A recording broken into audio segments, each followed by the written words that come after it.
Oye, is that the new Samsung Galaxy S7? Yeah, I got it for $0 on AT&T Next. Plus, it takes amazing pictures. Oops. Don't worry, it's a water-resistant Samsung Galaxy S7. You can get the new Samsung Galaxy S7 for $0 on AT&T Next, too. AT&T, mobilizing your world. Requires well-qualified credit, installment agreement, and service. Balance due if service canceled. Taxes, activation, or upgrade, and other fees, charges, and restrictions apply. Water-resistant up to 5 feet for up to 30 minutes. Rinse residue, wipe dry. Visit att.com/next for details. Blog Talk Radio. Well, good evening, folks. And thank you for tuning in with me once again to another edition of True Conservative Radio. And, of course, I am your host, the man they call Ghost. And once again, folks, I want to thank you very much for tuning in with me. It has been since last evening since I conducted a broadcast here on the Blog Talk Radio Network. And I see that we have a variety of different people listening to me live. And, of course, as sporadic as these broadcasts are, the best way to keep up to date with them and when I'm going to conduct these live broadcasts is to follow me on Twitter. And, of course, folks, the name to follow is Ghost Politics. Twitter.com/GhostPolitics. No underscores. Nothing of that nature. That is the best way and the quickest way to find out when I'm going to conduct one of these sporadic broadcasts. Now, folks, I know that last evening's broadcast was a little bit chaotic. You know, it was a little bit hectic. You know, a lot of anger and a lot of different emotions exerted on that particular program. And I promised myself that given the fact that this is a special edition of the True Conservative Radio program, number 142, I was going to attempt to try to calm down when conducting this broadcast. I know that I'm really passionate about these issues when I conduct this conservative commentary here on the True Conservative Radio program. But I'm going to attempt for as long as possible to try to pipe down and try to sit here and convey conservative commentary without getting so damn pissed off at the obvious liberal and feminist infestation that is happening to our country, that has turned our country into an absolute social and economic cesspool, that it looks like no end in sight and no solution at the end of this ridiculous rabbit hole. Anyway, folks, I'm going to go ahead and get into a whole variety of different subject matters this evening. And, of course, I'd like for you to give me a call if you want to chime in on any of these subject matters. The number to call, of course, is 646-652-4869 is the number to call. You're listening to, once again, True Conservative Radio program, number 142. And I'm just going to go ahead and segue right into the first subject matter of the program, and it seems to be somewhat of a subject that has, stuck its ugly nose out within the past several programs, and that's, of course, the Teabagger Party. That's right, I'm talking about the damn Teabagger Party that's out here making a complete mockery of conservatism and the conservative movement. And the reason that I'm bringing up the Teabag Party is because, straight out of Politico, which is one of the, political periodicals that puts its emphasis on creating content online, Politico.com released a report stating that the Tea Party may be turning on each other. This whole consortium, this supposed grassroots organization that was concocted in opposition to the liberal regime's complete domination in past elections. Apparently, this Teabagger, this Tea Party concept that's supposed to be right-wing in its political perspective is supposed to be, some sort of motivating force into getting people together in opposition of this blatant transition into socialism that we're seeing in America. But instead, folks, what do we have? We have the Teabagger parties turning on one another. And you see, folks, before the Teabaggers even had an opportunity to turn on one another, once the contradictions became apparent, I was on the scene saying that I didn't even want to have nothing to do with it. I remember when the Tea Party, what was it, last winter, last spring sometime, last February, I remember when they sprung their ugly heads out in opposition of this liberal regime. And I said to myself, I knew for a fact that this was not some legitimate grassroots right-wing or conservative effort amidst here within this ridiculous organization, this political organization group. As a matter of fact, a lot of these, little political action groups and all these other little offshoots that are affiliated with this Tea Party organization, these individuals are all being bankrolled by a bunch of, health insurance industries and a bunch of ridiculous special interest groups, when this is supposed to be some sort of Tea Party, taxes, enough, and whatever they claim that the Tea Party represents, or the acronym of it. But inevitably, folks, we see an apparent contradiction. That inevitably needs to be pretty much slapped in the mouth. It needs to be pretty much flushed down the political excrement toilet. Excuse me. And the reason I bring up this Politico article, and by all means, it's written by Kenneth Vogel. It was just released about an hour ago, as a matter of fact. And it's an interesting read, and basically he interviews a couple of these so-called chair people in these little organizations that are related to the quote-unquote Tea Party group. And they're, trying to give their own perspective on why the Teabagger Party is in such disarray. Some people say that, they're increasingly divided because they don't know whether to shape the Tea Party's policy on debate, issues, or elections. Whether they should gear their whole political strategy on actually contradicting the obvious apparent hypocrisy within the liberal regime, or to sit here and try to play little pussy whip, pamper, and politically correct politics to win elections, even though the elections in general are not implementing any kind of agenda whatsoever. Others think that, there's a dispute on what level of government to work on, what level of government to put emphasis on in the Tea Party. A lot of teabaggers out here want to say they want to go out and just go full throttle, roll the dice, and they want to spend all their emphasis, energy, time, and money at trying to, get national recognition. Others want state recognition. Others want little regional recognition. And, of course, folks, there's just the plain old small town, rural folk that just want a local-based initiative, a political philosophy that is not abiding by this ridiculous Karl Marx worship and malarkey. And, of course, folks, there's a lot of teabaggers that really don't appreciate that a lot of those that affiliate with that congregation tend to be pro-Republican. And, folks, the Republican Party at this point is a joke. I said it was a joke 3 years ago. I shunned it. I wiped my dirty ass crack with it after eating a good bowl of chili. Because the Republican Party is no different than the liberal regime that's in power today. If you look at their initiatives, if you look at what the Republican Party stands for, it is no different. Same crap, different plate. I find it funny in this healthcare debate that these Republicans are talking about, that they don't want anything government funded. And I completely agree. I completely agree that I don't want anything government funded. I don't want no socialistic healthcare malarkey. And that's what these Republicans are banking on. That's what they're spewing in their propaganda, in their rhetoric. They're claiming that they're trying to be, a non-socialist system, that they don't want the government interfering with the healthcare industry.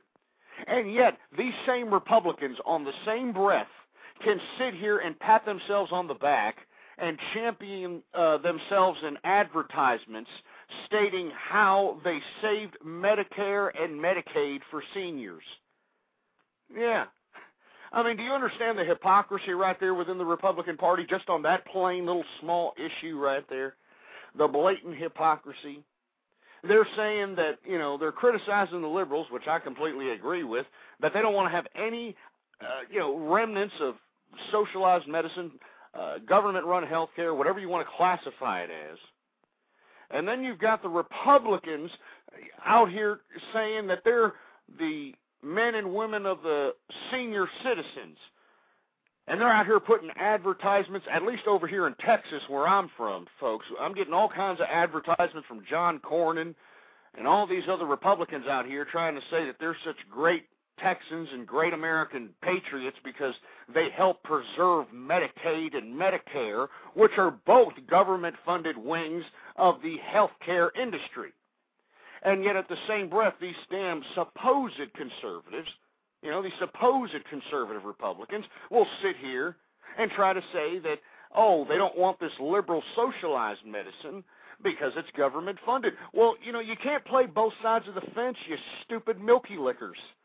I know that you Republicans, you like to think that you can sit over here and talk out both sides of your mouth when it comes to the American people, but the American people, at least some of the American people, the crux of the American people that matter, that have financial influence, that have political motivation, these individuals are starting to wake up, and they're not falling for this malarkey out of talking out both sides of your mouth there, you political weasels.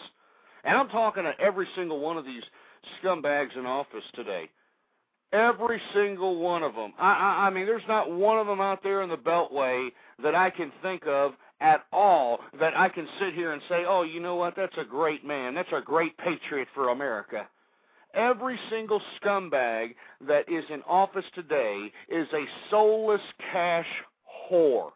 And they could care two rats' asses about you or your family or the well-being of this country, because as long as they're servicing those that are depositing money in their campaign contribution accounts, they could give a rat's ass about what the American public says, thinks, feels. I mean, just to show you how blatant these damn bureaucrats, especially these liberals, especially these long-haired, well-saving, disgusting, despicable, green, global warming, idiotic liberals. These liberals utilize their bureaucratic power in such arrogance that they blatantly say on the floor of the Senate and the House that the American people don't care about how much money they spend. And the reason they can say that the American people don't care about how many billions of dollars they give to Wall Street, how many billions of dollars they give to all these ridiculous ideas, these ridiculous pork barrel spending projects, all these hundreds of billions that went out in stimulus package 2, when in my opinion it was nothing more than a payback to all the cronies that deposited all the money in the campaign contribution accounts of the liberal regime when it came to power. I mean, do you understand that the American people can no longer stand on the sidelines? Because if we continue to stand on the sidelines without asserting our political capital, and what is our political capital at this point? Well, it's those very few individuals, just like when our forefathers were against this ridiculous monarch taxation, this ridiculous imperialism of the monarchs, trying to shove taxes in the forefathers' faces because, you've got to pay homage and patronage to the king. That's malarkey. And everybody out here at the colonies at the time was so loyal. They were Tories out here. They were so loyal to the crown and to the Commonwealth and all that ridiculous monarch jive. But it took those few patriots, the Thomas Paines, the Samuel Adams, the George Washingtons, the Patrick Henrys, the individuals that were out here, the Thomas Jeffersons. It took these individuals that had ideas. And not only did they just have ideas, they had ideas that had legitimate emphasis of putting humanity at the forefront as opposed to putting it on the back burner like all these other political philosophies. And they were able to continue their ideas into actual action by influencing an entire nation of people at the time. Now, folks, we still have a bureaucratic system of government that we, as the people, can influence. The problem is there's a lot of variety of different factors that prevents us from actually being truly politically active. The first factor is that we're stupid. We're stupid people, and I know that there's a lot of Americans out there that want to, throw a tomato at me. There's a lot of people out here that would probably want to, meet me out in the back alley somewhere. And let me tell you something, you wouldn't want to do that because I would stomp your teeth so far down your damn throat that you'd be able to chew your own little fruity ass. But I'm just telling you the absolute truth. I mean, just look around you. It doesn't matter what social arena. It doesn't matter where you are. Just be in the general public of America and just witness the amount of absolute ignorance that's just walking the face of the earth. Or not really walking the face of the earth, but the face of America, I should say. Just look at all these dumbfounded faces. Just notice how people walk with their mouths open. They just stand around with their mouths open like they're, some sort of a Neanderthal, as if they're a throwback in so-called evolution. I mean, you've got morons asking where the bathroom's at, and you got a damn sign right in front of their face showing it where it's at. This is how stupid we're getting. Not to get off the subject, but let me tell you how pathetic and stupid we're getting in America, folks. Out here in Austin, Texas, it's a real liberal town. I live on the outskirts in the hill country out here, but, the closest town to my main residence is Austin, Texas, and Austin, Texas is a very liberal town. I mean, it's so damn liberal. You got these, homosexuals out here damn near giving each other, tonguing of the nutsack on every street corner out there. I'm not joking, all right? But I like Austin, Texas, because it is the capital of my great state, and at the same time, there's a lot of economic revenue and a lot of economic opportunity happening in Austin. As a matter of fact, the average median income in Austin, Texas, I believe, is $54,000, which is about $20,000 above the median income of America. But so I go out to Austin, Texas, and of course, this is supposed to be one of the most educated, or if not the educated, city in the state. And yeah, you see a lot of pretentious ass clowns that think that they're educated. They think that because they got some stupid piece of paper that was printed out of a printer, that justifies them, standing with their noses in the air, looking at you like you just farted on their best suit or something. But at the same time, folks, you get this pretentious liberal attitude. And let me explain what I mean about this pretentious liberal attitude. And I've described it, and I've, done it in euphemism, and I've, mocked it in many regards. But this liberal elitism that believes that, the typical liberal cookie cutout, the pompous asshole that's a little fruity, is a little feminized. He likes to sip the good little wines. He likes to go check La Boheme Opera and all this other horse crap. They like art. Oh, yeah, these liberals love art, don't they? And I've criticized the fact that the liberals emphasize the most disgusting, vile works of art so that they can desensitize society. This is purposely done. I know that there's a lot of ass clowns out here that want to sit here and say that I'm hyper-sensationalistic about it, but why do you think that every time liberals getting the power, whether it's on a local, state, or federal level, they always allocate so much money to the arts, and all this tax money, which is your money and my money, gets sent to these so-called art programs? And what do? They produce absolute just filth, disgusting, vile, pornographic, sadistic, just disgusting filth. Now, let me explain to you what I'm telling you. This is how dumbed down in America that we are today. I was walking in the downtown streets of Austin, which is a jungle, but at the same time it's fairly safe. I have to appreciate the streets of Austin. It's a fairly safe city. The only thing you have to worry about is those stinking, smelly bums coming up to you asking you for change.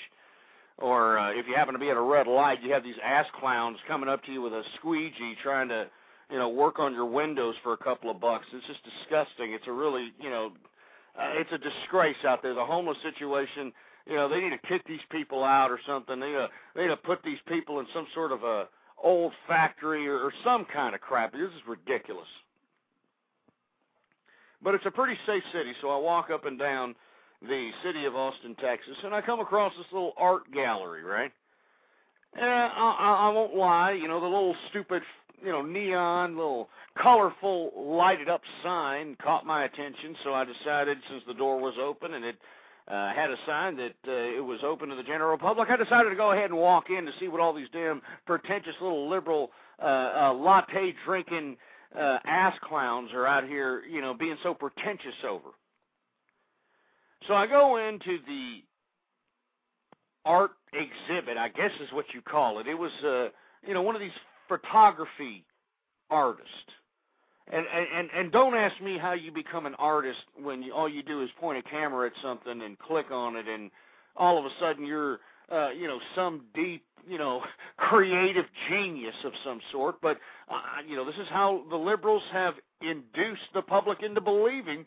They induce the public into believing that art is, something ridiculous. Now, let me get to the real part of the story that's really going to disgust you. And to be completely honest, it's really going to disturb you. Now, I have always, many times on this program, made the suggestion, and it's an obvious observation, that's why I've made the suggestion, that liberals and feminists, of course, they emphasize the most vile art. I've said that many times, not only just on this program. But just to prove how, because, I get criticism all the time. I get a bunch of emails from liberal and feminist pricks telling me, well, what difference does it make if they fund the arts?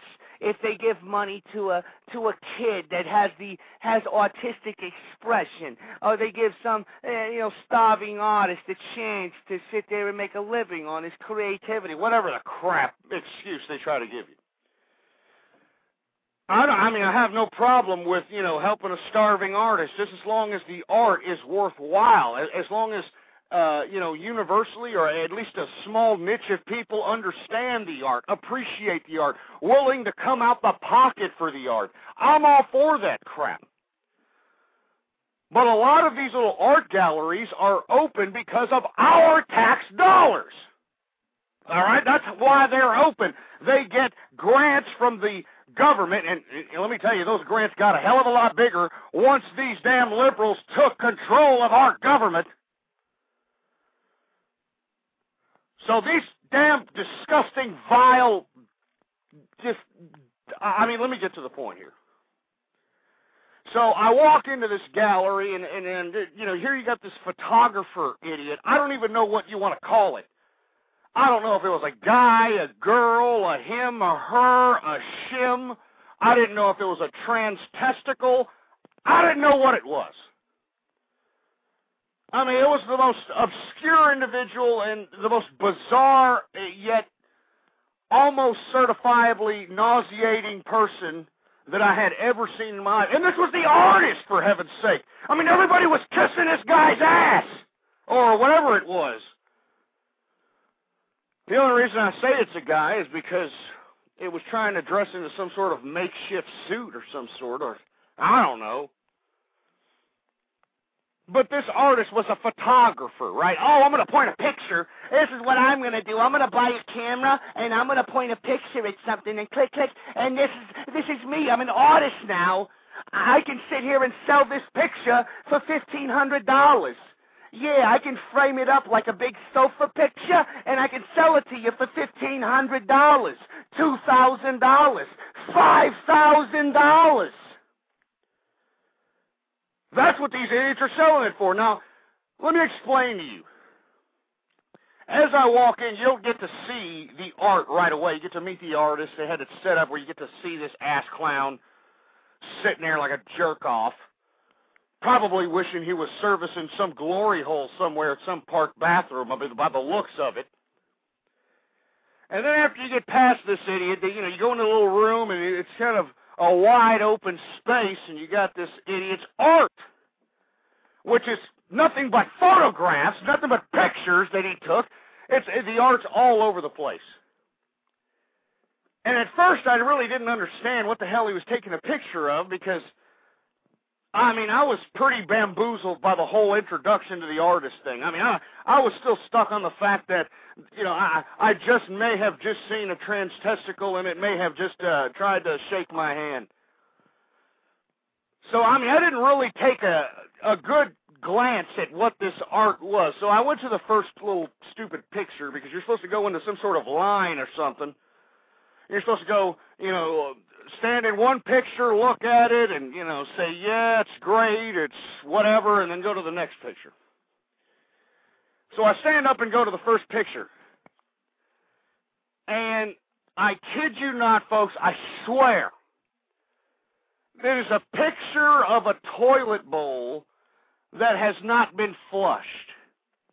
And I'm telling you, folks, it wasn't piss, all right? It wasn't the number one, all right?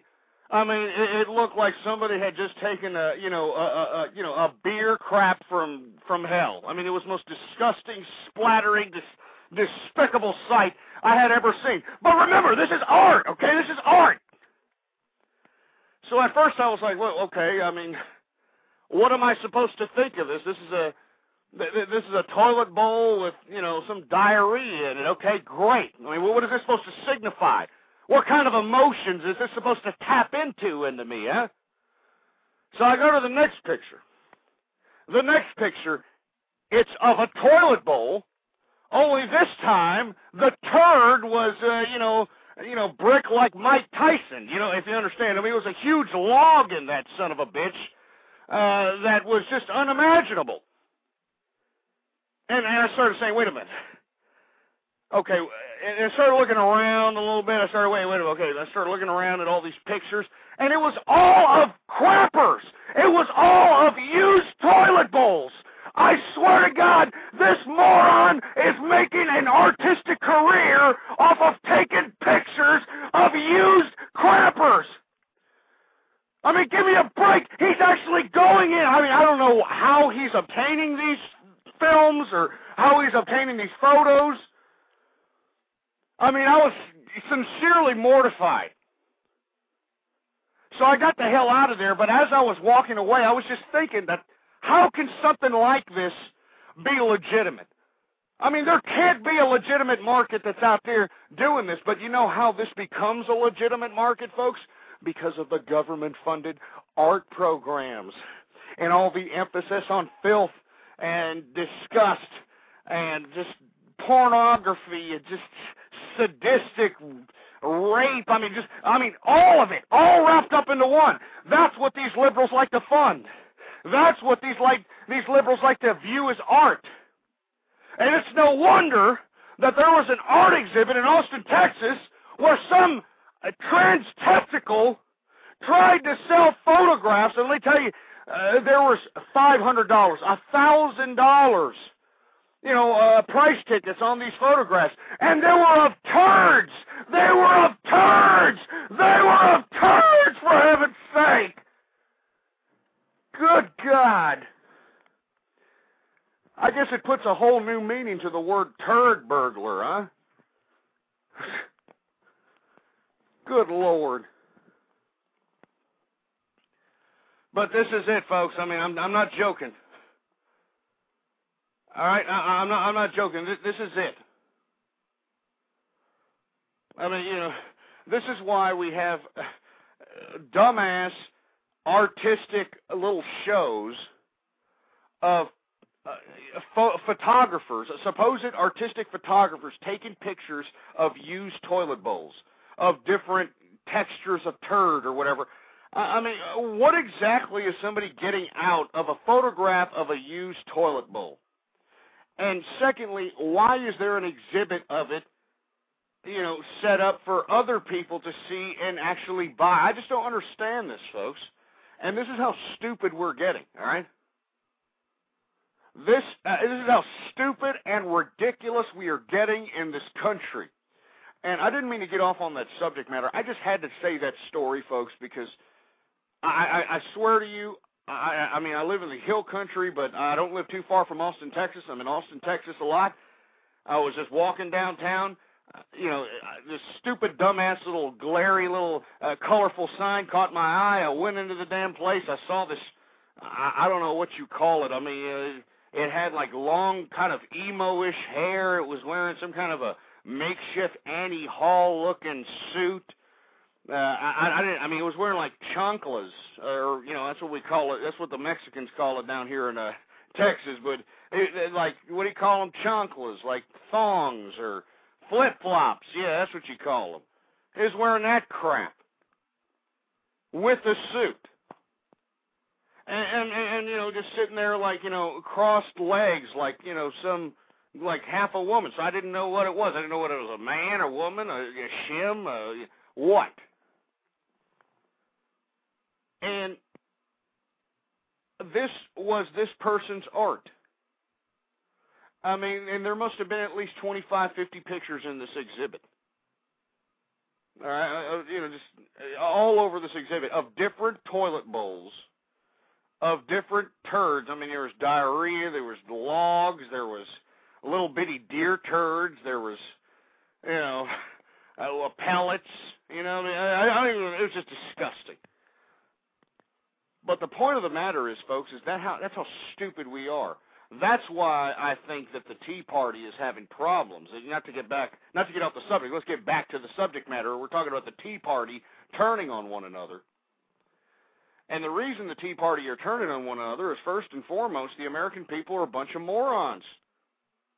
The American people are a bunch of idiots. And just that story about an art exhibit of photographs of toilet bowls that have had a disgusting, despicable, smelly number 2 in it is actually in existence in America. I mean, this is how these types of exhibits, this is how this type of crap becomes prevalent in our society, because we are stupid people in this country.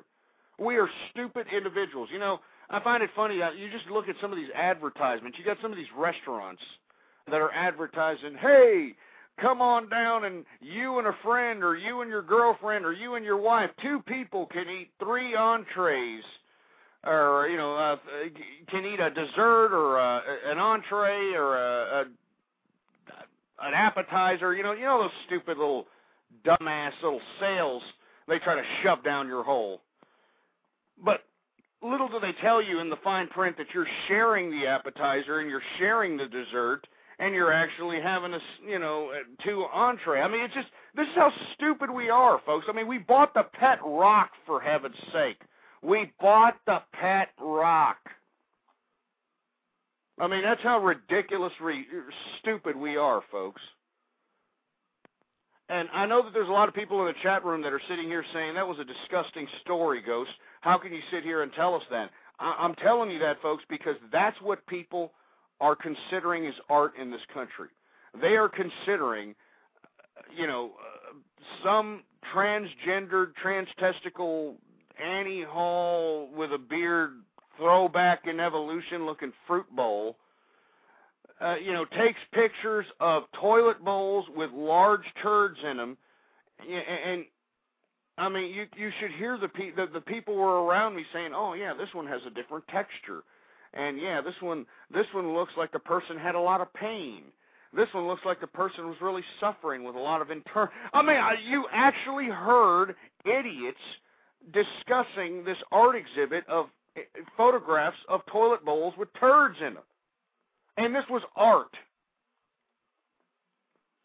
So this is how stupid we are getting in this country, folks. So to get back to the Tea Party, why are they turning on one another? Why is the Tea Party eating each other alive, folks? It's no surprise. These people are morons. I mean, I told you right when the inception of this whole idea of Tea Party came about, I told you that these idiots were nothing but a bunch of Kentucky Fried Chicken grease thumb up the ass having dumbasses. Look at what they did. They went out to these town hall meetings that these liberals were holding to try to promote their little stupid socialistic health care reform, and the damn teabaggers showed up and said, I like my health care insurance. I don't want no change. Do you understand how ignorant that is, folks? The whole reason why the the health care industry is in peril is because the insurance companies are a part of it. Do you understand that? You get the insurance companies out of the healthcare industry, the healthcare cost will go down. You put tort reform on those that are suing health providers, I'm telling you, folks, you are going to see the health industry. I wouldn't be surprised to see artery uncloggings for $1,500. I wouldn't be surprised to see tumor removals for like $3,000 or $4,000. And where do I base this model from?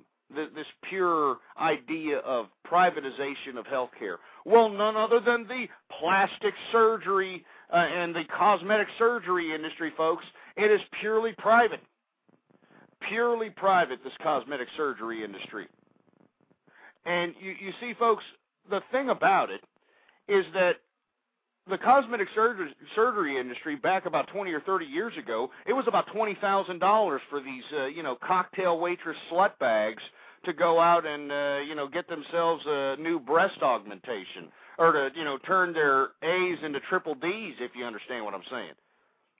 $20,000 back 30 years ago. Now that there was a supply and demand with the whole idea of plastic surgery and liposuction and nose jobs, there was a lot more plastic surgeons that went to school for this crap. A lot more people got educated. A lot more demand happened. And the price of these augmentations, the price of cosmetic surgery went down. You can get a breast augmentation in some markets in America for literally $2,000, $2,500. I kid you not, all right? Now, will it be the best breast augmentation? Well, I don't know. But I'm just telling you, that's how cheap they are in this country. It's cheaper to get a damn boob job than it is to go and, unclog your arteries. It's a disgrace. But, you see, that's where the teabaggers were doing. That's what they were doing as soon as the liberal regime took power in this country. They went out to the town hall meetings and said, I like my health care insurance, boy. Don't take it away. Give me a break. Anyway, folks, that's enough of the Tea Party already, all right? I'm just sick of them. I'm sick of them because not only have the Tea Party made the conservatives look like a bunch of obnoxious, chaw-chewing, NASCAR bandana-wearing, sweat-stained shirt-having, shit-stained draws-looking, flip-flop-wearing, misspelled picket sign-having assholes. But, it's fragmented the whole entire conservative movement. The majority of these teabagger idiots back this Sarah Palin nonsense. This complete contradiction in conservatism. Sarah Palin, a contradiction in conservatism. And yet conservative America seems to give her a pass on her little teen pregnancy endeavor. Like, oh, it's okay. It happens to us all. It didn't happen to me, folks, all right? It didn't happen to me because I instilled conservative principles. I understood that I ain't going to sit out here and be some sort of a damn hedonistic fruit bowl that's out here living the life of if it feels good, do it kind of garbage. I had some moral integrity, all right? I'm a conservative, damn it! I'm not like you damn liberal ass clowns that are out here, trying to shove all this ridiculous nonsense down everybody's holes. Why don't you let people live free, damn it? That's what this Constitution was built on. Why don't you tea-baggers, now that y'all are fighting against each other because I don't know where y'all are headed politically, why don't you start realizing that, hey, you need to separate the assholes, which are all those idiots that were out there like a bunch of chaw-chewing, double-wide trailer-living dumbasses, disrupting these town halls? Or are you going to be like the rational, conservative, and I mean true conservative individuals that are going to go out and organize themselves at a local level and take back their local governments, then take back their regional governments, and then take back their state governments? Do you understand that right now that the liberal regime has complete and total power of this government? They got total power! They got a complete and total power. And where's this change? Remember that? Remember the stupid mantra, yes we can change, yes we can change, yes we can change? What happened to that mantra? What happened to that nonsense? It got flushed down the proverbial toilet. This liberal regime gave these Wall Street bastards, they gave these Wall Street bastards $790 billion of our tax-paying money. Our money! Your money! But these are men and women of the people, aren't they? Oh, great. Huh? Oh, great. Anyway, piss off, teabaggers. I'm sick of talking about you. I'm sick of hearing about you fruit bowls. You're a disgrace. You understand? We need a real, a conservative movement, a true conservative movement that understands that the social ills that have become the social norms in this country need to be rectified as soon as possible. This idea of single-parent families being the majority of the day needs to be just terminated. This idea of just, trivializing marriage so that, everybody can have 5 or 6 different divorces. Well, that's a disgrace. I mean, we need to have some sort of moral ethos. And I'm not basing morality for all you stupid atheists and all you dumbass liberals and feminists. I'm not basing morality on any type of, theocratic dogma, any kind of religion. And this is what I tell all you dumbass liberals. I can smack you upside your freaking head with substance. Even your own philosophers, even your own secular, godless philosophers talked about moral ethos and the necessity of civilization to have some sort of moral integrity. All right? Yeah, that's right. Aristotle talked about it. Plato talked about it. These were secularists. And individuals that you look towards to have guidance as if, there is no God. There is no God. We're nothing but bacteria on a rock. We came from a monkey. All right, yeah, we came from a monkey. Give me a break. Anyway, I'm going to move on from the teabagger crap. I'm sick and tired of seeing them, hearing them. They make me sick. They're a disgrace. They're ignorant bastards. They just throw fuel on the fire for liberal propaganda. I mean, they throw fuel on the fire. I mean, you just watch these damn liberal talking heads, that fat-headed, four-eyed, dumbass Oberman and that, ridiculous, butchy-headed, broad Maddow. Just take a look at how they use that footage from all these town halls, and they use the footage of supposed teabaggers with misspelled picket signs. They use that and make a mockery of the conservative movement. And I'm talking about the true conservative movement. But you ass clowns don't seem to get it. That's why I'm saying that the American public still sucks. And it's a disgrace. Anyway, I want to hear from you. 646-652-4869. We've got some callers here. Let's take a couple of them. 513, you're on the air. Hi, Ghost. How's it going? I'm behind you 100%, brother. Thank you very much. It's my first time talking to you. This is Lieutenant Colonel John Dawson, United States Marines, retired. Well, we appreciate your service to our country, sir, and we appreciate your patriotism just, by being out there on the front lines trying to preserve our way of life. Thank you, sir. Now it's the new battle, fighting the ass clowns on Capitol Hill. You're damn right, and I'm talking about all politicians, all of them. I mean, there's not one, there's not Republican, there's not a Democrat that you can trust in this country. That's for damn sure. And what I'm hoping is that we can get a whole bunch of individuals that are inspired, that have not only the passion to go out and actually change this nation, but to go out and pay it forward with trying to expose these contradictions, the blatant hypocrisy that's blatant with not only the liberal regime, but these damn Republicans that are selling us out. Both of these parties sold us out. They sent the means of production to China, to Taiwan, to South America, to Mexico. Both parties did it. Both participated in it. Now we're in an economic situation that we may never get out of because we consume more than we produce, and it doesn't look like there's any research and development in the near future that's going to take us out of this unfortunate pickle.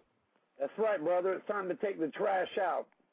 I hear you. Do you have yourself a blog? Do you want to plug anything on the show, sir? My program, I can't get into your chat room. I'm fighting with the server right now. That's why I'm on the phone.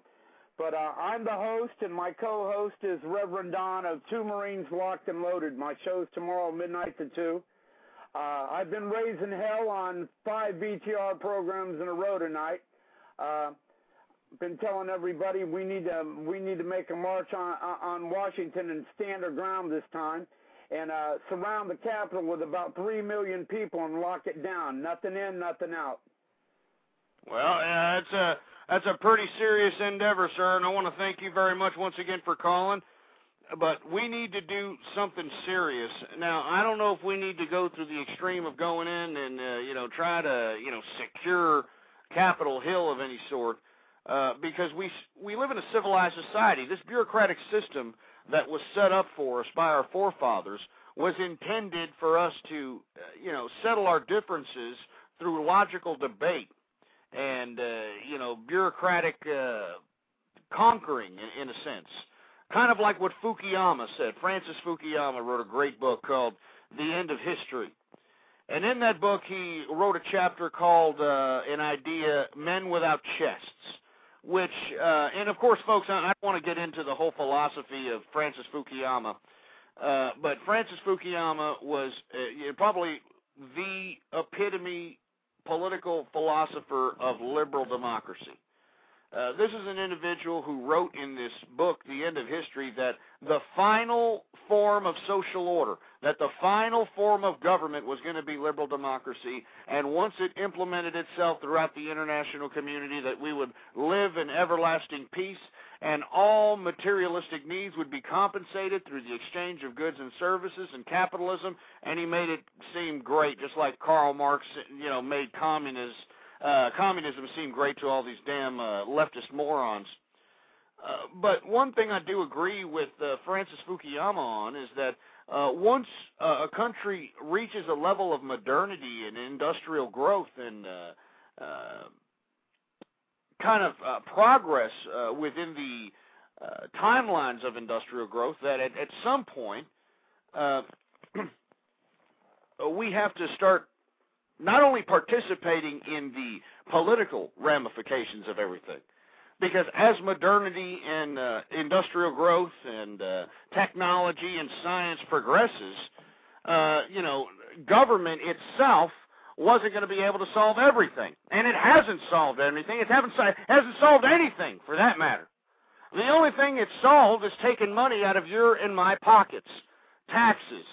And, what do they do with these taxes? They build more bureaucracy so they can shove more authority and more government in our faces. And that's not what this country was founded on. It was founded on freedom. It was founded on freedom, damn it. And all I'm suggesting, folks, is that the individuals that are comprised of what Karl Marx liked to say is the bourgeoisie. And the bourgeoisie was nothing more than the middle class and the upper middle class, because he just hated him. He just had complete envy. That's why Karl Marx utilized the terminology bourgeoisie when describing the middle and upper middle class of his society, because he hated them, because he was envious.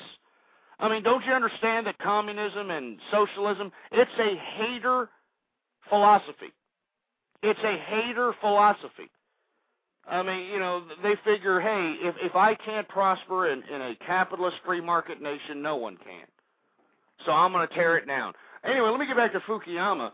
Fukuyama believed that, once societies reach a certain level of modernity, that we should conduct ourselves in a civilized manner. We should emphasize the rule of law. That's why, even though I talk a lot of boisterous and passionate rhetoric on this program. I never advocate the overthrowing of this government. I never advocate any kind of violent resistance or violent takeover. I never advocate anything like that, folks, because once individuals start saying things of that nature, what's the alternative? What's the alternative? It's chaos, folks. Chaos is the alternative, folks, and that's what we're going to go back to where we began. And I don't want to go back to where we began. I appreciate this bureaucratic mechanism. The unfortunate part about it, and the reason it's not working for America, is because the American people fell asleep at the wheel, folks. They fell asleep at the wheel and they stopped participating in this government. They just completely stopped. And because the American public stopped participating in the political process, who participated in it? Well, none other than the Wall Street bankers, none other than the individuals who had special interests, none other than the people that actually went out and motivated a certain group of people to go to the damn ballot box and vote for these scumbags. That's what happened. And you see, I've got people saying, I got somebody in the chat room saying I'm wrong. How am I wrong, huh? Is government so great that, we need more government to give us everything from, our house, our car, our job, our wife, our goldfish, our dogs? I mean, give me a break. I mean, the bottom line is I think that we need to civilly. And what does civilly mean? I'm talking about within the confines of the rule of law. And it's okay to break certain elements of the rule of law, but I'm not saying to go out here and be like these leftists, and be like the Weather Underground and the Black Panther Party and all these leftists that were horribly violent and terroristic. I wouldn't be surprised if a lot of these damn, terrorists that are now doing all these improvised explosives and bombings and all this other nonsense, if they weren't a little bit inspired by some of these leftist terrorists that were within our country in the 60s.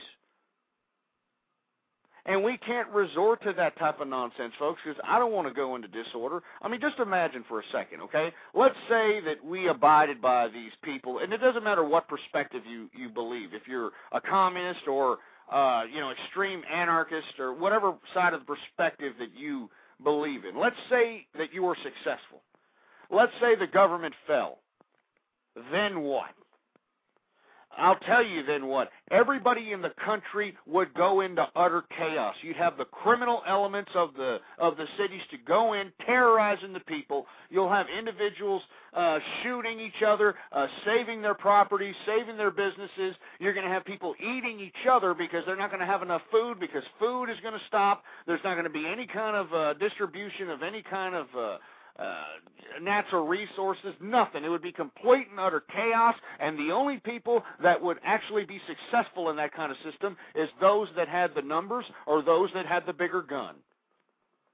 I mean, we're back where we started, for heaven's sake, folks, and I don't want to do it. I don't want to have nothing to do with these damn sensationalistic, radical morons that are out here trying to, stockpile weapons and think that they're going to be able to mull over Big Brother. It's just not going to happen.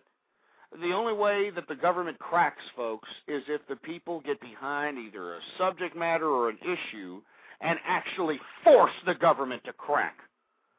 And where is there any historical precedent from this being successful? Well, none other than the Civil Rights Act, folks.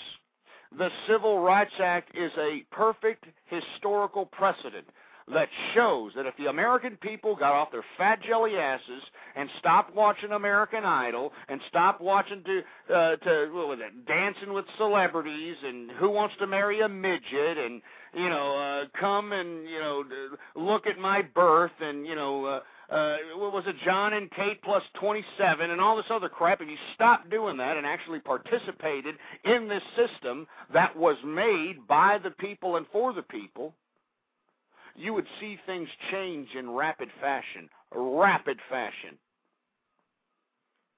But you see, we got too materialistic and too gluttonous. And with consumerism and gluttony comes egoism. That's right, egoism. And let me tell you, you're already seeing it within the liberal regime. And once again, with this report out of Politico.com about the Tea Party eating each other, it's basically showing its ugly head in the Tea Party and the right-wing political persuasion. Ego. Ego. You know, the problem is that once you have a successful grassroots organization, or you have some sort of populist clout, or massive, some sort of local massive uprising against a certain issue, or a certain party or a certain element, whatever, it's just an organization or a group, this ugly head of ego, comes out. And people want to become the face of these great movements. Haven't you noticed that? I mean, look at how they were advertising Barack Obama during the election. I mean, they had these pictures of him, like he was Mao Zedong, like he was Stalin. Oh, Stalin. I mean, that's exactly what they were doing. I mean, it was a disgrace. I mean, who cares about the imagery and all this other nonsense? Why don't you put up or shut up, politicians? And what did Barack Hussein Obama do? Just like I said he was going to do during the elections. He wasn't going to do anything. And he was going to do nothing more than pay off the individuals that gave him all that money. What was it, $700 million in campaign contributions or something like that? I mean, it was the most unbelievable amount of money raised by one politician. He even beat George Bush's record from both elections combined on this little ridiculous election here. $700 million. And you see, folks, the reason that I bring this up is because, once again, these politicians, that's what they do. They try to accumulate as much money, and it's all tax-free. These individuals that donate money to these politicians' campaigns, they write it off on their taxes, and these damn politicians accept it, and they just keep it in that damn account, and it grows interest. That's right, these campaign contributions, they grow interest, and once they sit in there for however long, whatever congressman or senator or politician is in office, all the campaign contributions that have accumulated and all the interest that accumulated, once that politician's out of office, all that money goes right into their pocket. Oh, yeah. It goes right into their pocket, tax-free, no problem. But you see, these liberals and all these other idiot talking heads on the TV will have you believing that Barack Obama spent all that $700 million on the campaign, which is ridiculous. Utterly ridiculous. Because think about it, folks. If it took $700 million to run a campaign, which is nothing more than bombardments of advertising and all these little promotional widgets and all this crap, but then don't you think that all these national conglomerates would be out of business by now? I mean, as many times as Coca-Cola and these big conglomerate corporations advertise on the Super Bowl and a variety of different times towards primetime television, all this garbage, do you think that it takes them $800 million to put all those advertisements on TV? Absolutely not. I wouldn't be surprised if it took more than $75 million or $100 million. All right, and that's because I'm basing it on an international marketing scale, not an American marketing scale. I'm talking about an international marketing scale. So let's say Barack Obama, I'll give him the benefit of the doubt. Let's say he used $200 million to, advertise for his campaign and get himself elected. Well, that's still $500 million that's sitting in some bank account somewhere, drawing some interest. And whenever our president decides, or whenever he gets either unelected or decides he doesn't want to run after his first term, well, lo and behold, that's going all right into his pocket, tax-free, folks. That's great. And the sooner you morons in America start believing that that's all these politicians care about, maybe that will motivate you to believe that, well, if they've got the money, then we've got the numbers. But once again, once we start organizing ourselves, once we start organizing ourselves in groups and that sort of thing, egos start coming up. The egos start coming out, and all these idiots want to be the spotlight people. All these idiots want their faces on the camera. All these idiots want to be giving the big speeches and all this other nonsense.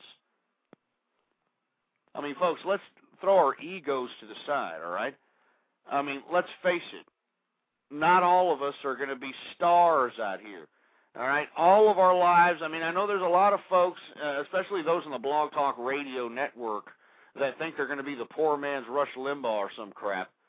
They're out here trying to, shove their faces in, with pictures and imagery and, making radio commercials for themselves and all this other crap, thinking that they're going to somehow become the next, Howard Stern or some crap.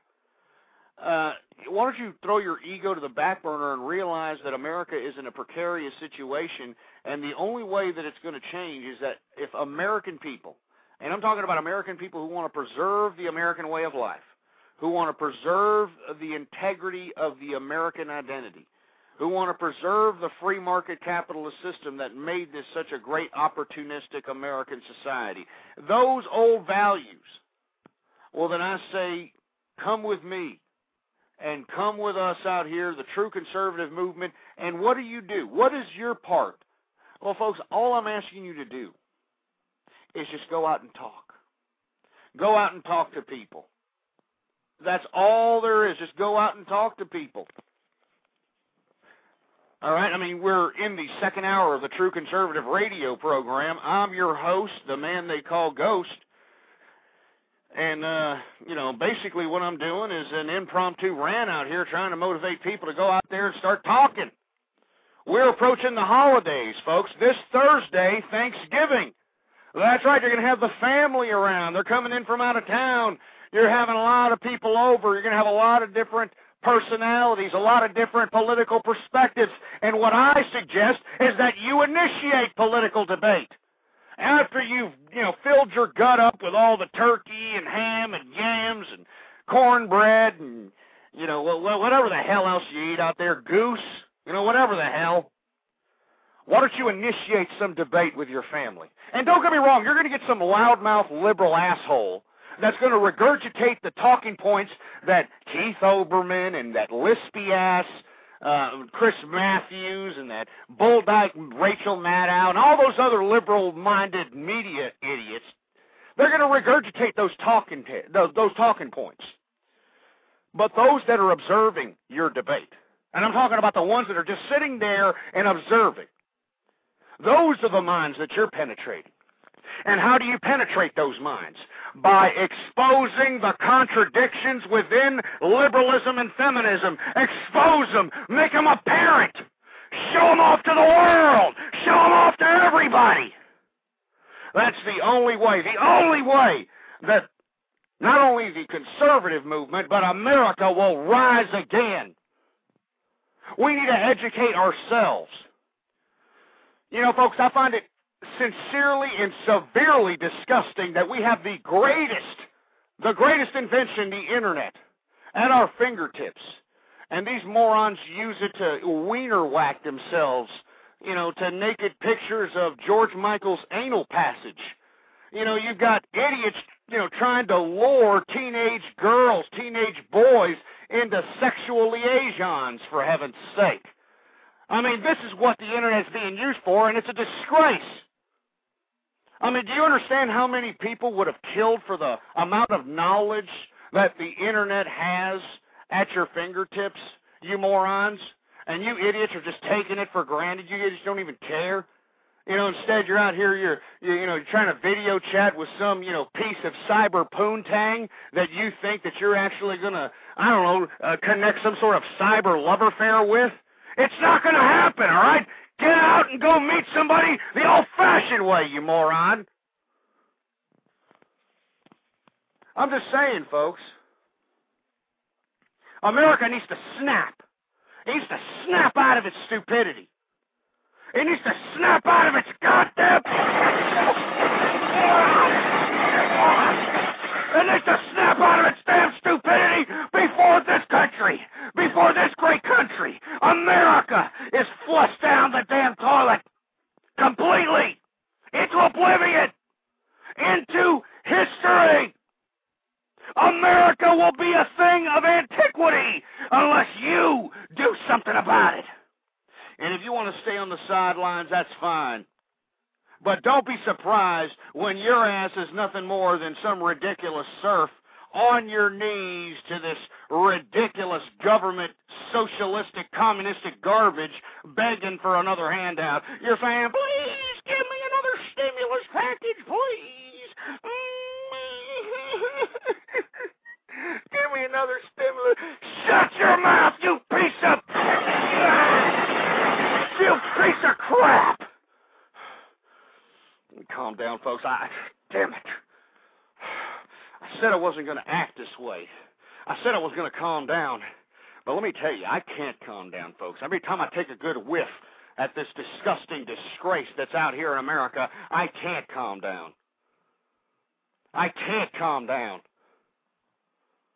All I can do is hope that the individuals that listen within the sound of my voice through this fiber optically connected world that we call the internet, I just hope that you people can sit there and understand that you just can't sit back and you can't play with your Peter Poppers, all right, you dill holes, all right? You can't just sit there and play with your meat bags. You're going to have to participate in this upcoming transition. You're going to have to participate in this ridiculous liberal domination of this country. What's really unfortunate is that you have America turning into a pissing ground, and nobody seems to care. You know? Nobody seems to give two rats' asses. Everybody's like, oh, it's okay. Octomom's shitting out 16, 14, whatever it is. Who cares? It's okay. We love her. That's woman liberation. That's what it is. It's woman liberation. Oh, it's okay if she has 8 divorces. It's okay. That's woman liberation, okay?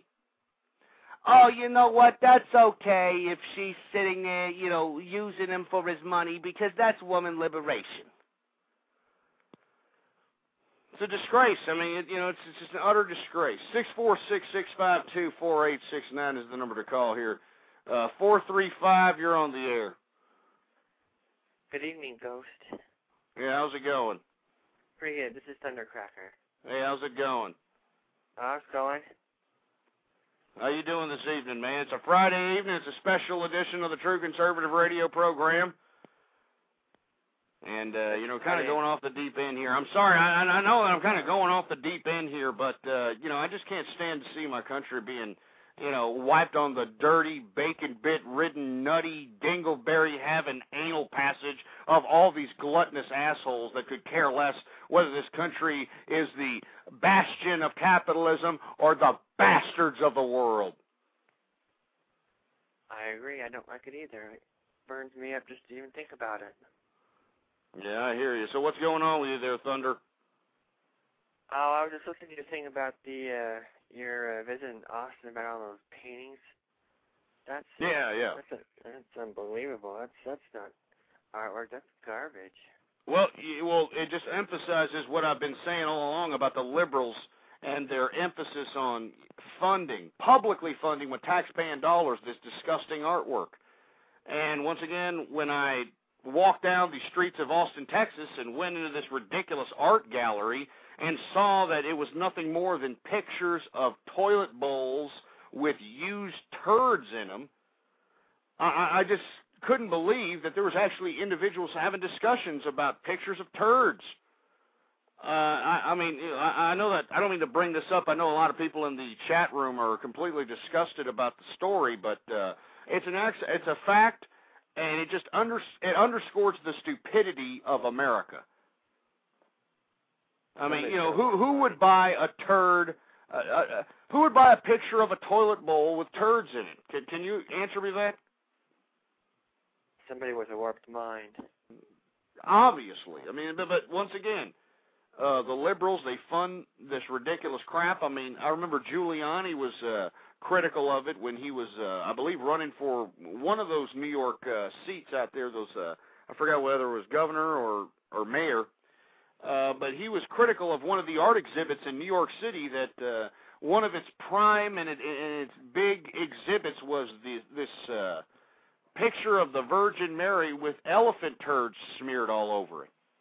And this was a government-funded operation.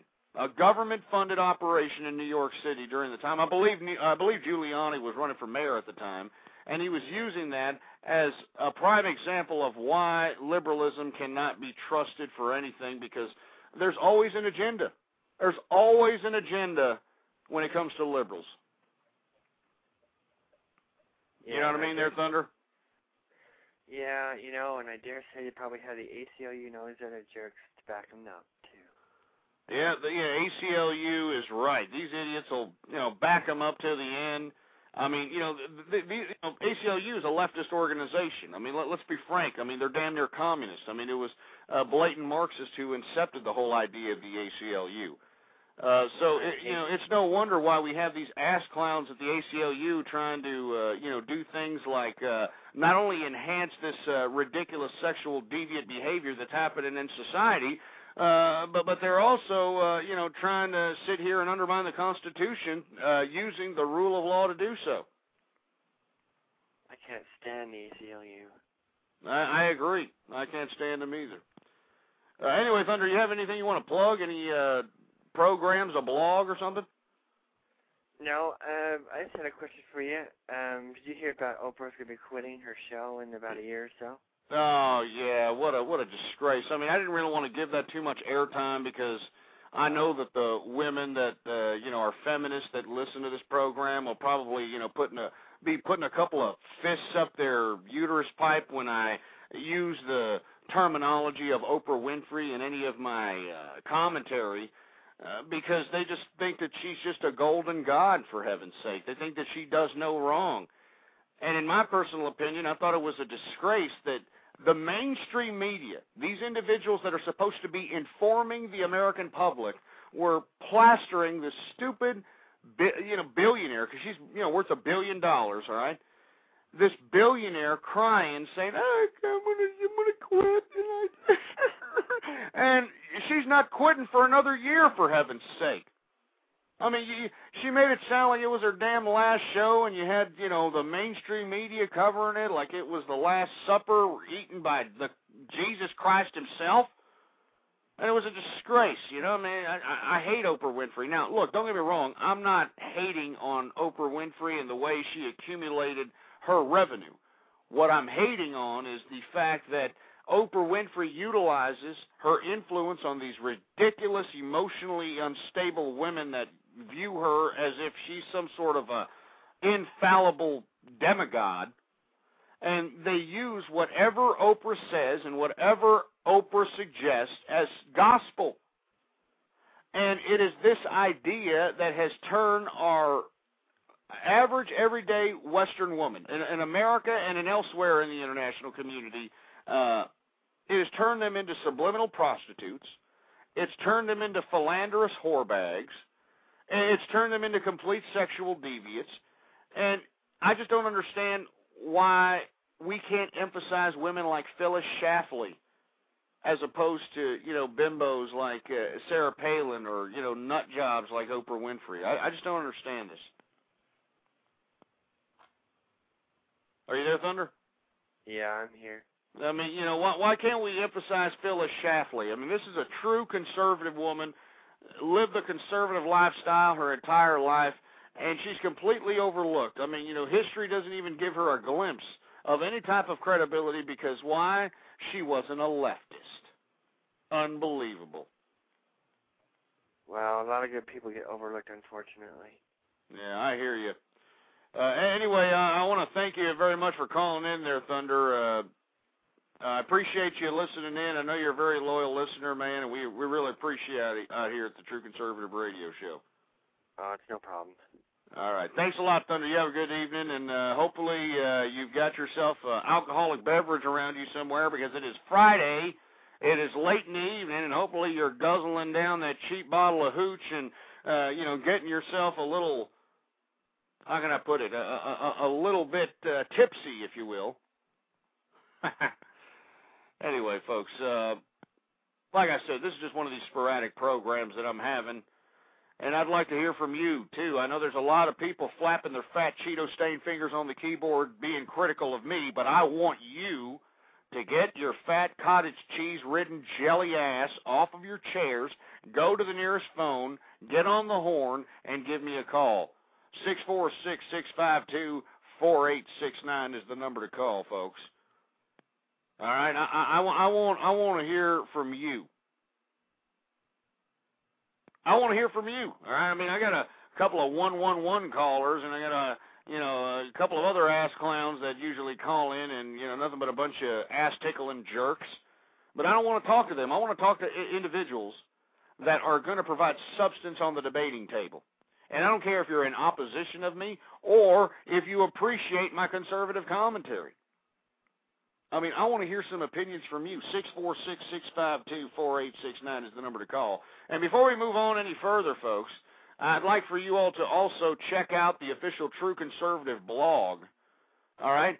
The True Conservative blog is ghostpolitics.blogspot.com. And, of course, folks, this is not a consistent show. We usually have these shows on at 12:30 a.m. Central Texas time, but they are sporadic. So if you want to sit here and have fun with us out here in the chat room, and there's a whole bunch of characters in the chat room every time there's a live broadcast, the quickest and easiest way to figure out when the True Conservative Radio will be going live is to follow me on Twitter. That's right. The name to follow is Ghost Politics. All one word, no underscores, Ghost Politics. So follow me on Twitter, folks. But anyway, I want to go ahead and segue into another subject matter. I've kind of gone off the deep end here, and I want to talk about these liberal long hairs at Berkeley. That's right, UC Berkeley, yeah. Oh, yeah, these liberal, the liberal bastion of academia.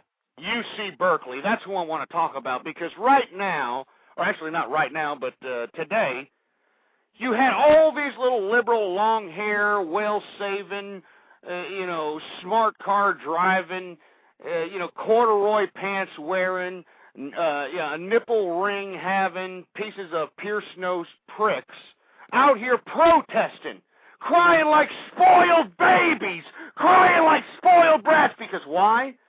Aw, the tuition is going up. Aw, wah, wah. You shut up, you stupid young liberal piece of crap! Why are you stupid UC Berkeley students bitching about the cost of tuition going up? Why? Don't you understand that you, being a liberal-minded student wanting to go to UC Berkeley, you're just paying for the liberal ideas that you would like to promote, whether you consciously promote them or not. If you're a damn liberal or a feminist, well, obviously you're on the side of abiding by all these liberal programs that cost money. And somebody's got to pay for them, you stupid liberal scumbag. Somebody's got to pay for them. So guess what? You stupid little UC Berkeley liberal, feminist, muff-diving, Karl Marx worshiping, Gloria Steinem, carpet-munching piece of garbage, you idiots are going to have to pay for your liberal crap. It's great, isn't it? It's so great. I can't believe that these damn stupid liberal long hairs out here at UC Berkeley are crying like four-eyed, freckle-faced, red-headed, beaten stepchildren because they have to pay for their own liberalism. It's great. I think it's a great story. I think the Wall Street Journal, the Los Angeles Times just reported that there were 42 arrests are made. 42 of these liberal long-haired students got arrested because I don't like to pay so high tuition prices. I don't like it. Well, you know what, you stupid dumbass, all right? I don't care. Pay it and like it. You want to shove this liberal crap down our throats? Well, then you pay for it. You pay for it, Berkeley. Piece of stupid liberal Piece of crap. And I'm glad that those stupid, dumbass students got arrested. They deserve it. Hopefully they get their damn college tuition revoked, or their damn college scholarships revoked. I mean, that's what I'm saying. I mean, I don't understand why the UC Berkeley students are sitting here pissing and moaning about, I have to pay a lot of money for my college. Well, yeah, the reason you have to pay is because your little stupid little pissing ground of a state over there that wants to be Mr. and Mrs. Liberal, who want to pay for illegal immigrants, getting tax-free education, tax-free health care, having illegal immigrants paying no taxes on the illegal labor that they're conducting in your state. Well, somebody's got to pay for all the welfare and all the government bureaucracy somebody's got to pay for it. Somebody got to pay for it. And no, it wasn't UCLA, all right? It was UC Berkeley. I've got it right here, Los Angeles Times. All right, it was written by Catherine Salient, November 21st, 2009. It was these UC Berkeley pricks. And hey, if they protested at UCLA,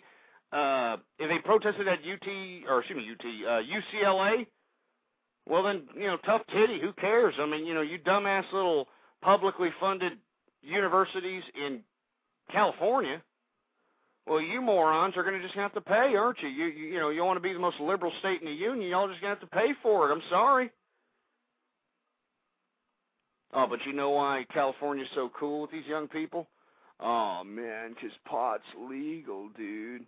Yeah, man, pot's legal, dude. Yeah, Maui, wowie, man. I'm serious, folks. I mean, you can go out into California right now, and there are more marijuana shops, legitimate marijuana businesses.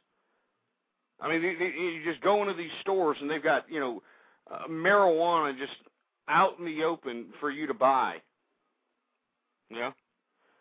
And there are more pot stores than there are Starbucks out there. More pot stores than there are Starbucks in California. And we're wondering why these UC Berkeley assholes are bitching and moaning about more tuition prices. It's going to eat into their pot money. It's going to eat into their pot funds, for heaven's sake. They're like, dude, I don't want to pay a lot of money for my tuition at UC Berkeley, man, because I'm not going to get any more pot, I like pot, smoke pot. Shut up. Give me a break. Anyway, 646-652-4869. We got somebody from the 219 area code. You're on the air. Hey, Ghost, what's up, man? It's Silver. What's going on? Hey, man, you just brought up the pot thing. And to be quite honest, we always complain about the government wanting to control what we do, what we eat, what we do with our bodies. I mean, to be honest, I think if they're going to make something legal and something else illegal, they should make pot legal and make alcohol illegal. I mean, if anything, what's really unfortunate about that is I think that they should make all drugs legal. But right. The only thing there needs to be an element of responsibility when conducting some type of an experiment of that nature. I've been somebody who's always advocated that the government, if it's going to have a role in anything, it should have a role in dispensing these narcotics to these drug addicts that are going to be drug addicts whether you have the damn things illegal or not. If you want to win the legitimate war on drugs, the only thing that you're going to be able to do to combat the war on drugs is to take out the drug dealer. And the only way that you can take out the drug dealer is to stop the drug dealer from making money. And how do you stop the drug dealer from making money? Well, legalize the drugs and have some government apparatus dispense and distribute these narcotics in dense metropolises throughout the United States. and make sure that we keep track of every single individual who's out there, who's a cokehead, who's a heroin addict, who's all those other narcotics. But then you can. It goes both ways too, though. In a perfect world, with a society of law enforcement that is a legitimate law enforcement agency, you could do it as drinking and driving. You're on crack and you're driving. You get your ticket. That's unallowed. But now, as you've seen, we're getting people pulled over on lawnmowers on a country road for being drunk. I mean, when does it stop? There was another guy that got a DUI on a bicycle. That's a whole other debate there, Silver. That's a whole other debate. That's law enforcement. That's law enforcement. Instead of serving and protecting, they're tax collecting. I mean, I have been an advocate of those that are, not big fans of our law enforcement, because I'm not like Ice-T over here calling for, cops to be killed. But I believe that the law enforcement, at least the majority of law enforcement in America today, are so power hungry, and they're more worried about filling a quota for ridiculous nonsense like traffic violations or DUIs or some of the other media-driven subject matters, and instead of actually serving and protecting the public, which is out here getting the drug dealers off the street, getting the burglars especially, getting these disgusting robbers, burglars, murderers, rapists, child molesters. These people run the streets rampant because the police are overutilizing their emphasis, their energy, and their resources on ridiculous garbage like traffic. I mean, they've got traffic radars, traffic cameras, traffic optics. They've got other things like, they spend it on ridiculous prostitution busts. And they spend it on all this other garbage when we should be getting, the riffraff off the street. I think that if we put the cops and emphasize them on taking out the drug dealers and taking out the burglars and the robbers, and you do like we do here in Texas, which is execute them, and you execute them as soon as possible, because we don't need any robbers or burglars on the street. We don't need any killers or child molesters on the street. And as far as I'm concerned, all those crimes deserve a quick death penalty, no questions asked. Well, we've got to be honest in the modern day. You're saying you don't want chaos in the streets. I mean, I'm not saying I condone burglary, but, a nice harsh sentence, or, hey, you broke in the house and got shot by the owner, that I don't know what to tell you. But, I mean, to execute them in jail, I think, is a bit harsh.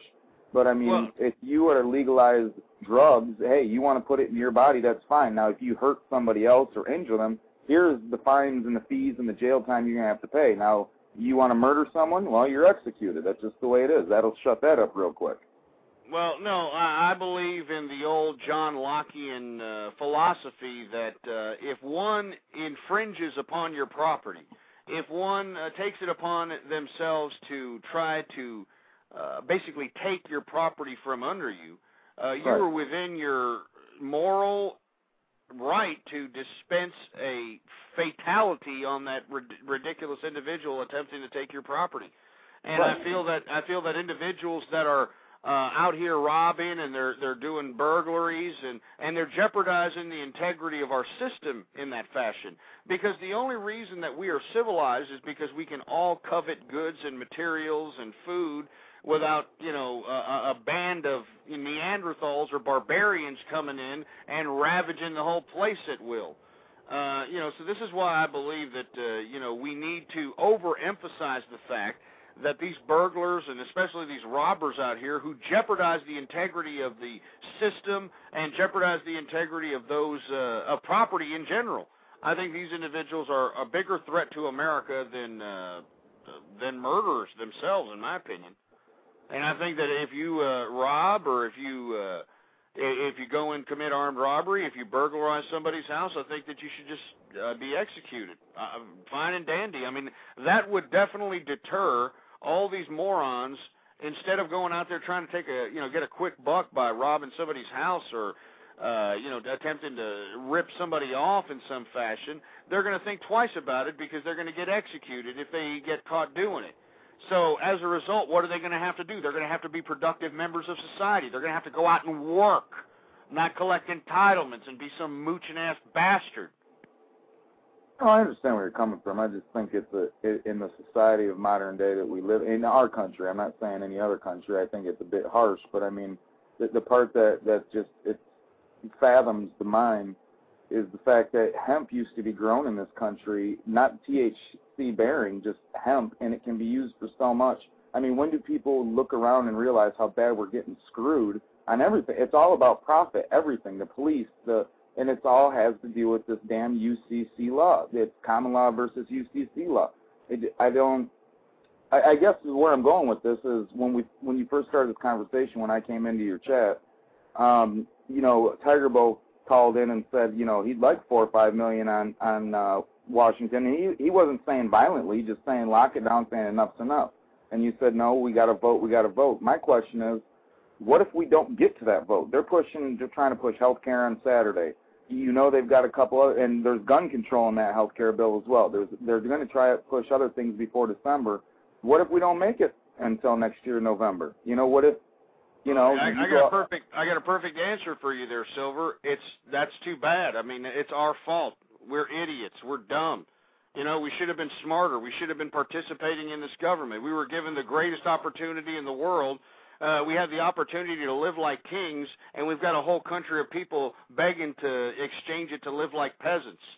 So, I mean, if the American people don't, get up and participate and conduct themselves properly in a political fashion that was put forth by our forefathers, well, unfortunately, the American people get what they deserve, and that's my opinion on that.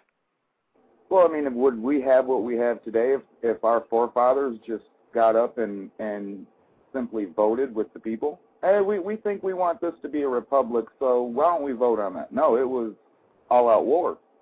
That's what got us what we have today. Yeah, well, I understand. And I'm not condoning. I'm not advocating that. I'm just saying that. You understand this ain't. You don't have muskets anymore. The government, they have their finger on the nuclear weapon, for heaven's sake. So to sit here and suggest that you're going to have any kind of legitimate armed uprising against the government is just it's lunacy. I mean, this is a battle of ideas at this point, Silver. It's no longer about armed rebellion. It's about a battle of the mind. It's a war of the mind, a battle of ideas. And, the individuals that think that this is still an armed struggle are going to be left behind, in body bags, in my personal opinion, because that's the wrong approach. I mean, there's no way that you're going to make this system crack based on, a couple of dumb militia assholes that live in the woods coming up into Washington, D.C. and running down the system of government. It's not going to happen. I wasn't advocating you go armed. My question was, if it's too late, then you're okay with the fact that this becomes a dictatorship, new world order, and I'm not okay with it. Are you kidding me? I've been screaming for 3 years. Vote. I know. I'm saying if voting doesn't work, they push it all through before November, and hey, game over, guys. You're fine with that. What can I do about it? I did all I could. I tried to, that's what I'm asking. I tried to gather around individuals within my local community. I broadcasted on this show for 3 years. I tried to blog. I tried to, call into other shows. I tried to go on the forums, go on to the chat rooms, go on to the blogs. I went to these so-called little political action groups within my community. I did everything I possibly could to let the people know that, hey, look, let's stop with these little issue-based politics and let's start talking about America and preserving the American idea as a whole.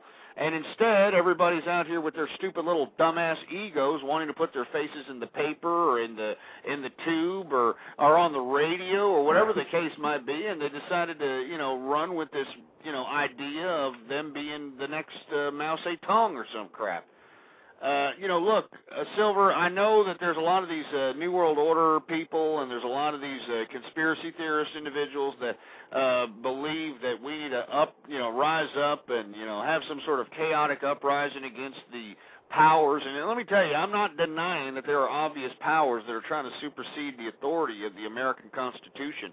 But you have to understand that if the American people are completely obliged to that, there's nothing that anybody can do about it. And the only thing that you could have done about it, which we, have this time still, I mean, the American Constitution is still relevant in this country.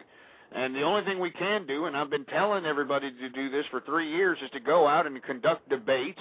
Even if you have to get into faces of people, even if somebody smacks you in the mouth because they didn't like your perspective, have that person arrested for assault. I mean, this is the kind of politics that we have to play so that we can embed it in the minds of the simpletons out here in America who really don't care about anything else except the next double cheeseburger they shove down their gullet and the next damn, American Idol episode they can whack their pecker shafts off to. And the thing is, Silver, is that if it does turn out to be, a dictatorship and we lose the Constitution, we lose our rights, we deserve it, man. We deserve it. What can you do? Well, no, I totally understand where you're coming from. I didn't call it upset you. I'm just kind of at a rock and a hard place right now because it's one of those, we've tried to do citizen. The individual doing a citizen arrest gets arrested themselves. We've called them and said, we don't want this. The American people have said legally, we don't want this. They said, we don't care. When are they going to get arrested for treason or not upholding the Constitution? Nothing is, it's one of those, in my little brain, it's hard for me to say, well, we just didn't try hard enough. Sorry, guys. And I'm not saying take up arms and go to the White House. I'm not saying that, but just in my little brain, to sit back and do nothing, it just seems a waste. All of it would be a waste then. Well, Silver, you're alluding to the idea or entertaining the idea or suggesting the idea that the only alternative is some sort of armed uprising against the government. No. What's wrong with 5 million people going to the White House unarmed, peacefully, as they did before, just larger numbers, saying, listen, we've had enough. We told you we didn't want this, and we're not going to leave until you guys listen to us. It is our country. Do you have to understand that 5 million people is a small fraction of the general American public? And if the general American public is an uprising in metropolises all across the country, well, then the politicians ain't going to give two rat's asses about your little cause. 5 million people is crap on a national scale. That's why I'm telling you, Silver, the only way you can do this is if you can, start at your local level, and once you have your local level sewn up, you got to move up from there. But, if you think that that's too big of a feat and that's just impossible, well, then go ahead and attempt to try to do some sort of armed uprising and see how pathetic and horrible and tragic you're going to fail. No, I'm not suggesting armed. I was saying peacefully I don't know if you've been listening to chats. There's a lot of revolution now going on. It has nothing to do with armed and violence. It means a peaceful revolution of going to these people and saying, listen, but I understand where you're coming from because 5% is not a majority. But it's a catch-22. It's like, then, if we've only got 5 million people that understand what's going on, we got a long ways to go. Well, and I want to thank you for calling in, Silver, but, we can go round and round on this issue. And I know that you and, all these individuals that have been, hyped into this conspiracy theorist community within the international globe here. I know that you think that by sitting here and pursuing the rights of humanity that you're going to somehow win yourself brownie points, I don't know, in fate or karma or whatever the case might be. But let's take a good look at what, the conspiracy theorists and those that are trying to claim that armed uprisings and the only way that we're going to rectify the problem is to go out and just rid the government, rid the Federal Reserve. I mean, there's all these suggestions that are made. But then once the government's gone, the Federal Reserve's gone, then what? I mean, do you understand? I mean, without this bureaucratic system, we're back in chaos. I mean, we're back when Genghis Khan could just come into your damn little village and just rape your women and take and plunder your damn riches and take all your food and that type of crap. We'll be going back to that crap. And I don't want to go to that crap. I don't want to go into disorder. I don't want to go into chaos. Why? Because 5 million assholes are out here thinking that, I don't know what. What do you think? That we need to just take over the government and then what? What are we going to throw in its place? I mean, do we have any intelligentsia philosophers suggesting that we should put this or we should put that? No, you don't. All you do is just have a bunch of, hyper-patriots, with all due respect. I mean, don't get me wrong, folks. I'm against this, all right? I'm against this damn liberal regime. I'm against this socialistic communist takeover. I want to preserve the Constitution. I want to preserve America. But, folks, it takes the majority of America to preserve it. It takes a mass of people to consent in their conscience. It takes a majority of them. Even if they're not overtly okay with going out and being, flamboyant about their political persuasion, they have to agree with it in their conscience. And right now, folks, these people in America, the majority of America, they don't believe in America in their conscience anymore. They don't believe in the capitalist system and the free market society and the society of opportunity. All they believe in is consumerism and materialism. Now, I know Silver, and thank you for calling, by the way. I know that you're shocked, that you find it hard to believe that even after all the energy and the effort that I put into hoping that there are some synapses sparked into the brains out here to some people in America, that even after all that,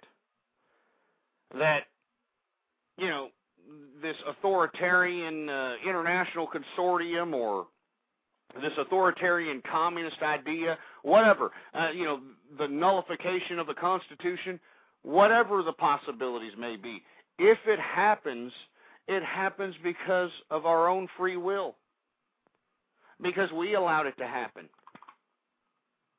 And if we allowed it to happen, well then, is it wrong? I mean, seriously, folks, I mean, that's a legitimate debate there. I mean, if the majority of people want it to happen, I mean, is it really wrong? I mean, if hundreds of millions of people out here, well, I mean, at least 150 million people, who screwed up their lives, who, put themselves in debts honest people couldn't pay for and had children they couldn't afford and, spun themselves into a spider web full of nothing. And now they realize that they're never going to be success in this free market capitalist society. They're not going to be great successes out here. So what do? They're lured by this liberalism. They're lured by all this idea that, if I give these powerful people all the power and all the bureaucratic authority and all this crap, that they're going to give me all the materialism and all the consumption that I circle jerk myself for every single night. They're going to give me my free car for cash for clunkers. They're going to give me my cash for crap program. They're going to give me my home housing voucher program. They're going to give me my food card. They're going to give me every single thing. So all I can be is a consumeristic, materialistic, grinder. That's what basically people have turned into, a grinder. They turn, they turn food into shit. I mean, I hate to be so abrupt about it, but that's what people have turned into. They've turned to they turned to shit bags and gas bags. I hate to say that. I hate to be so vulgar, and excuse my French, for heaven's sake. But that's all that we've become. I mean, you notice that nobody gives a crap about the family. We don't really have a culture. We lack critical thinking. There is no creativity. And let me tell you, if you think there's creativity, just think about that story I told you about earlier in the program about that idiot who was having an art exhibit of pictures of toilet bowls with turds in them. And then I'll go back and ask you, do we have creativity in America? Absolutely not. And then we wonder why we're in the precarious situation that we're in. And then we wonder why, we're allowing the damn government to take us over like we're a bunch of serfs begging for a goddamn, a little piece of food, a little turnip. Folks, I have tried and I have tried for 3 years and look back in the archive, blogtalkradio.com/ghost. Go back into the archive and take a look at every single show that I have ever broadcasted. And I have stayed consistent, and I have attempted to try to facilitate commentary in hopes of sparking synapses in people's brains. But what are people doing? You know, people are more worried about, oh, look, I'm going to try to be like a hip-hop rap star. Yeah, I'm going to wear my sideways hat and, you know, sag my pants. And then the women over here, oh, you know what I'm going to do? I'm going to wear, you know, shorts that have like half my private parts hanging off of the sides, and I'm going to have a damn, you know, a bra that, you know, pushes my breasts up so squished up so badly that it looks like they're about to pop out of my shirt. Give me a break. And look, and all of a sudden I'm a defeatist, huh? Oh, yeah, Ghost is a defeatist. I mean, look around you, you idiots. This country sucks, all right? I mean, I'm not saying that our Bill of Rights and our Constitution and our great bureaucratic systems of government, I mean, those were great systems. Our free market capitalistic society, I mean, it was a great time, a great society. We did great industrial growth, technological innovation, but now we've hit the pinnacle of it. Now we've hit the pinnacle of it, and now we are seeing the human excrement that is left over after the industrialization. All right? And look, I've got somebody in here named Sarah saying, stop calling us idiots. Well, you are idiots. All right? I mean, you know, don't take offense to it. If you happen to be one of these rational-minded individuals that can see right through the crap, well, then I'm not talking to you. I'm excluding you from this rant. But for the most part, most people are idiots. They're dumb. They're ass clowns. They're stupid. All right, they're dumb. They're pathetic. I mean, you know, these people will cut off their testicles so that they can give them easier access to take a pee. I mean, that's how stupid we have become, for heaven's sake. And you know what the answer is?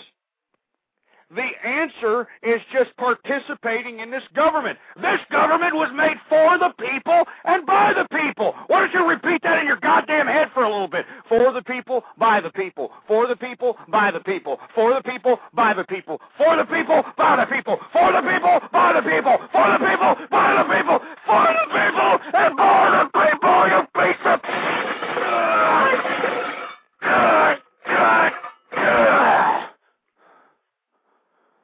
But the people fell asleep at the wheel and decided to be consumeristic, mindless, non-critical thinking idiots that thought about nothing else than consuming widgets, than consuming products, than consuming all this crap. That's where America went wrong, folks. So if you're getting hurt because... you know, oh, you're saying that the American public sucks, and oh, you're calling us idiots, and oh, you're a defeatist. Look around you! Look around this pathetic pissing ground of a country! Look at the lack of intellectual curiosity! Look at it! Look at it! Take a good whiff of it! Smell it! See it! Hear it! Taste it! It makes me sick!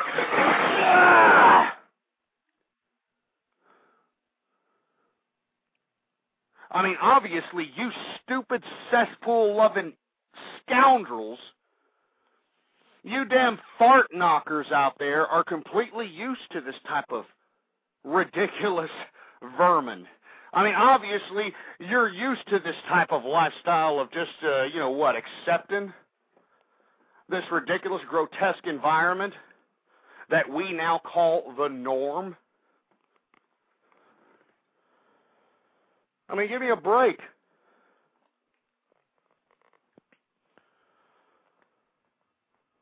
I mean, it's just disgusting. And GeoPud is saying, hey, why hasn't our government shut down our borders? I've been saying it for 3 years there, GeoPud.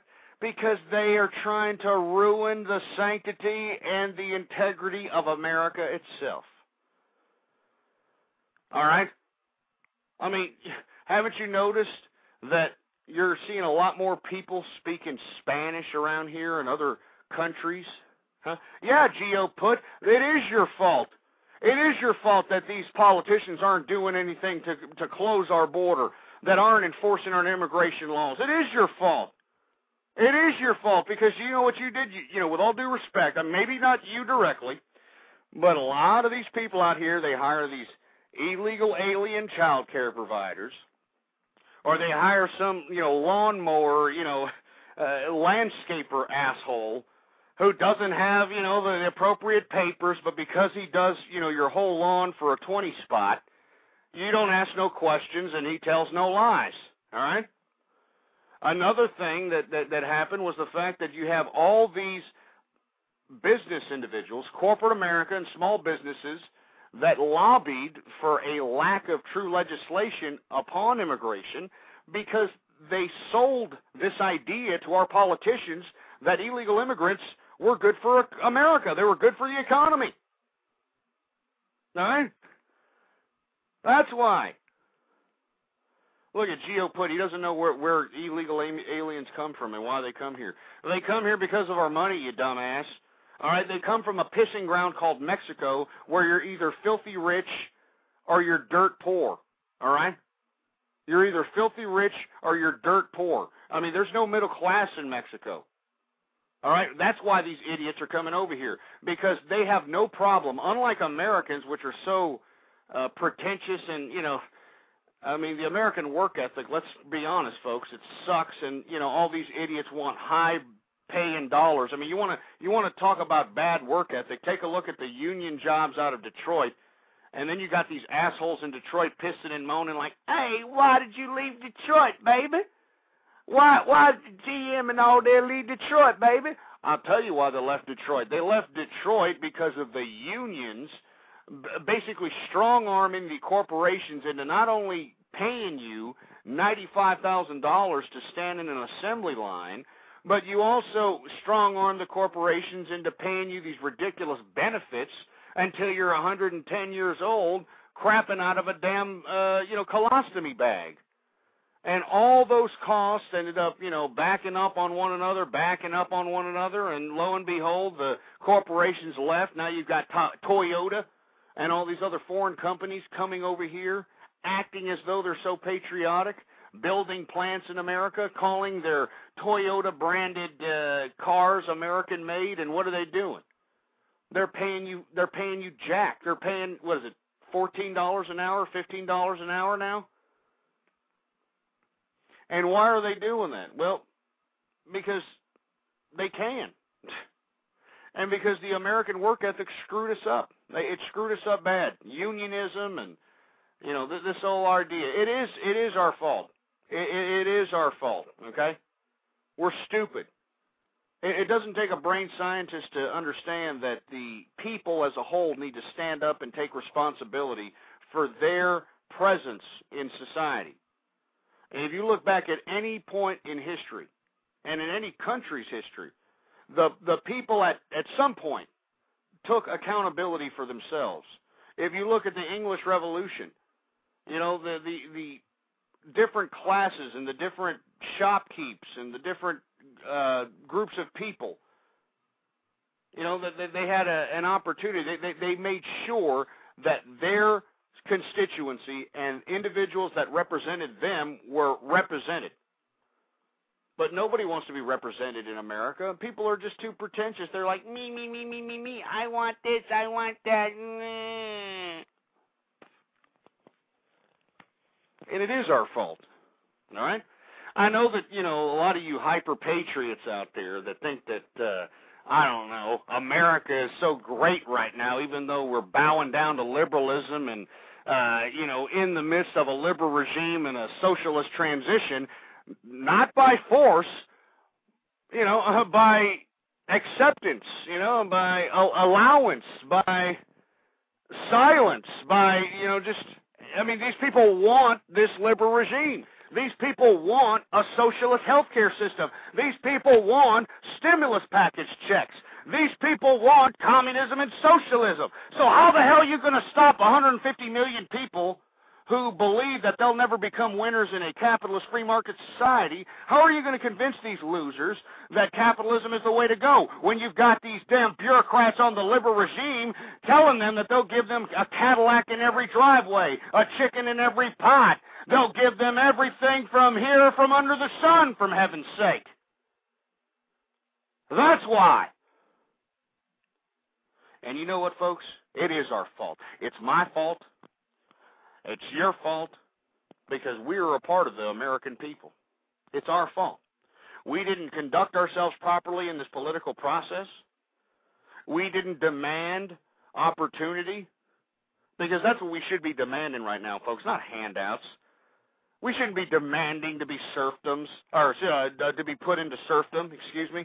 We shouldn't be demanding to be put into communism. We should be demanding for opportunity!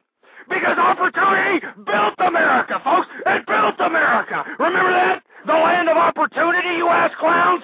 And you idiots want to trade that in to be a land of peasants. I mean, look at yourself in the mirror. Get up off your ass right now. Before this show's over, get up off your ass. Get up! Get up off your ass! And I want you to go to your nearest mirror right now. Go to your nearest mirror, you piece of crap! And I want you to look at yourself in your beady eyes. Look at yourself and stare at yourself and ask yourself, am I a peasant? Do I want stimulus package checks delivered in my mailbox so I can go out and be a consumeristic gas bag? Do I want to be some mindless idiot without any kind of freedom of thought, freedom of expression, freedom of creativity? Do I want to be some unoriginal prick that does nothing more than go with the latest trends, the latest groups, the latest fads? Well, and if you do, and if you said yes to those questions, then I want you to spit in your face! Spit in your face! Spit in your damn face, you piece of shit!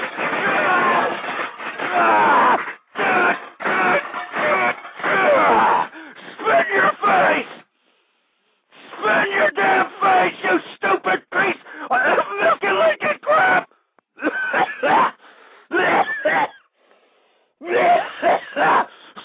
in your damn face, you piece of crap! Spit in your face. And that's from me to you, because you all deserve it.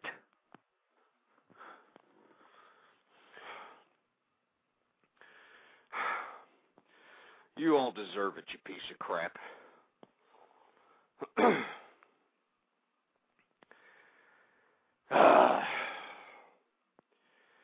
Anyway, folks, we got a little over 3 minutes left in the program. I want to thank everybody for tuning in with me on this special weekend edition of the True Conservative radio program. And by all means, folks, please bookmark or add to your favorites the True Conservative blog. And that's at ghostpolitics.blogspot.com. And I'm going to be blogging after this show, so make sure to keep up to date with that. And as a matter of fact, while you're on the ghostpolitics.blogspot.com website, scroll all the way down. Scroll all the way down the website and leave me a voice message. All you ass clowns that are in here talking a bunch of garbage to me, why don't you sound off like you got a pair anonymously by leaving me a voice message? I'd like to hear from you. Provide some substance on the debating table. Because let me tell you something. My substance is so large, it'll slap you upside your face back into reality so hard that your great-great-grandkids will have black eyes, you milky liquor. Anyway, folks, also I'd like for everybody to check out the True Conservative shop. The True Conservative shop is located at cafepress.com/ghostpolitics. cafepress.com/ghostpolitics. And, you know, the holiday season's coming around. If you happen to know some stupid, stinky, smelly, disgusting, well-saving, nipple-clamp-loving, butt-plug-up-the-ass-looking, going to gay clubs having, wish-she-had-a-clue-looking, dumbass, Harry Reid-worshipping, Nancy Plastic-Foot Pace Pelosi living piece of chicken-eating cornboy crap, If you happen to know one of these dumbass liberals, well, then go out and get themselves a damn I'm a conservative damn it t-shirt, cafepress.com/ghostpolitics.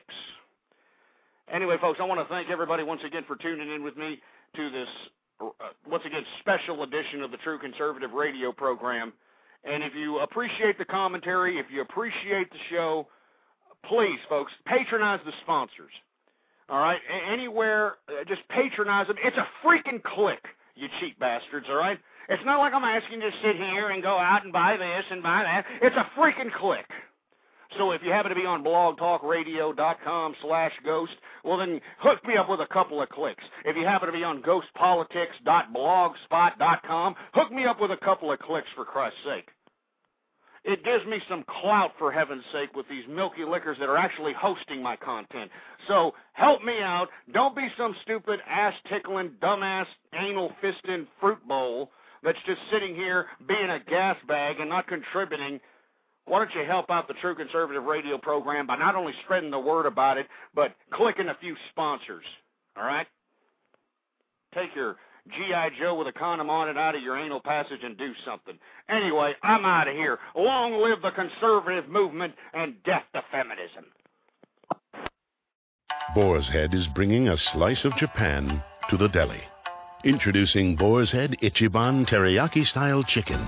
Tender, slow-roasted chicken breast, coated in our signature teriyaki glaze, where ginger, garlic, and a hint of brown sugar meet for a flavor that's both sweet and savory. New Boar's Head Ichiban Teriyaki-style chicken. The bold flavor of Japan. Now at the deli.